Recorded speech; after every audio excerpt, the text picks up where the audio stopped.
দেখেছি যে এটা তিপ্রামথার অভ্যন্তরে সরাসরি তিপ্রামথা দলের তরফ থেকে না হলেও তিপ্রামথার ভাড়াটে কিছু কলমসি তিপ্রামথার পয়সায় চলে এরকম কিছু চ্যানেল, ইউটিউব চ্যানেল বা ফেসবুক চ্যানেল এই জাতীয়টা কথা সরাচ্ছে যে ভিলেজ কমিটির ভোট হচ্ছে না, এটা নিয়ে তালবাহানা হচ্ছে। ওই ভারতীয় জনতা পার্টিকে দোষারোপ করার সাথে সাথে একই লাইনে সিপিআইএমকেও জড়িয়ে এরকম একটা উৎসাহ রটানোর একটা চেষ্টা হচ্ছে। আমি খুব বিনয়ের সাথে বলবো, তিপ্রামথা দলের যারা এরকম এদের শুভানুধ্যায়ী,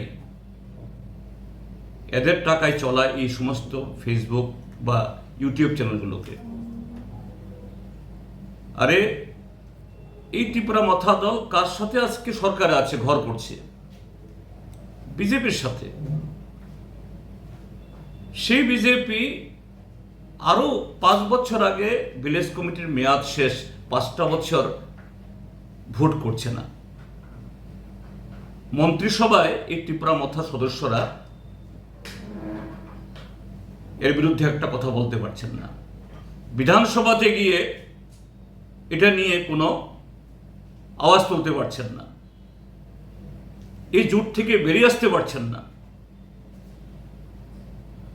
আর নিজেদের কায়েমি স্বার্থের কারণে, কি কারণে আপনাদের এই মন্ত্রিসভার ভেতরে বিধানসভাতে এটা নিয়ে তিপ্রামথা বিজেপির বিরুদ্ধে কথা বলতে পারেন না? কেন আপনারা বিজেপি থেকে সাথে এই জোট থেকে বেরিয়ে আসতে পারছেন না? একটাই কারণ, মং বিজেপির সাথে থেকে তাদের অবৈধ কামাইয়ের অংশীদারি হতে হবে, অবৈধ ক্ষমতার অংশীদারি হতে হবে, জনগণকে ধোঁকা দিয়ে ক্ষমতায় টিকে থাকতে হবে। আর দোষারোপ করছেন সিপিএমকে। এই সিপিএম যতদিন, বামফ্রন্ট যতদিন ক্ষমতায় ছিল, ভিলেজ কমিটির ভোট 5 বছর অন্তর অন্তর হয়েছে, একদিনও, 1 মাসও সেখানে ব্যতিক্রম হয়নি। কাজেই বামফ্রন্টের বিরুদ্ধে, সিপিএম এর বিরুদ্ধে আঙ্গুল তোলার আগে তিপ্রামথা হোক বা যেই হোক, নিজের নাম দিয়ে প্রকাশ্যে বলতে সাহস করছেন না, বকলমে আড়াল করে যারা বলছেন, এই ভণ্ডামি ছেড়ে নিজেদের চেহারা খুলুন। আপনাদের দ্বিচারিতা, ডাবল স্ট্যান্ডার্ড, একসাথে বিজেপির সাথে লুটপাট, চুরি সবখানে থাকবেন, আবার সুপ্রিম কোর্টে গিয়ে এখানে ট্রাইবাল দরদি সাজবেন। এখন এই বিজেপি আবার এই যে সুপ্রিম কোর্টের রায় হওয়ার পরও এটাকে যাতে না হয় নানা অজুহাত তুলছেন, বলছেন যে না, ওই পেট্রোল ডিজেলের সংকট, তারপরে এই এডিসির ভিলেজ কমিটিতে রিজার্ভেশনের নিয়ে ঝামেলা, কেন কথা বলতে পারছেন না সেখানে? কাজে নিজেদের ব্যর্থতা, সুবিধাবাদী নীতি, ডাবল স্ট্যান্ডার্ড, এটা প্রমাণ করতে গিয়ে সিপিআইএমকে দোষারোপ করা একটা লজ্জা থাকা দরকার।